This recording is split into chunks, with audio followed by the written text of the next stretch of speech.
ஸ்ரீ மகாபெரிவா திருவடிகள் சரணம். என்னோடய சேனலை தொடர்ந்து ஃபாலோ பண்ணுற அத்தனை பேருக்கும் நன்றி. என்னோடய சேனலில் பொது பரிகாரங்கள், சக்தி மிகுந்த ஸ்லோகங்கள் அத்தனையும் கொடுத்துக்கிட்ருக்கேன்.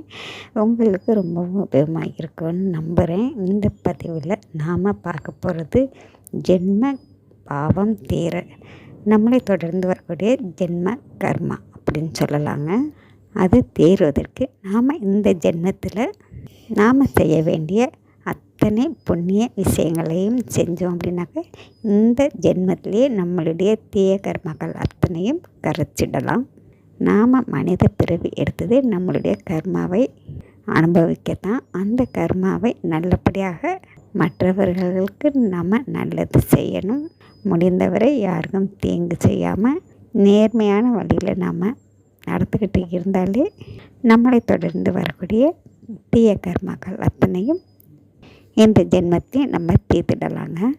அது கூடவே நீங்கள் முடிந்தவரை தான தர்மங்கள் அத்தனையும் செய்யுங்க. அது கூடவே நீங்கள் செய்ய வேண்டிய முக்கியமான ஒரு பரிகாரம்னு பார்த்தீங்கன்னாக்கா நவதானியம் அதை வாங்கிட்டு வந்து வச்சுக்கோங்க.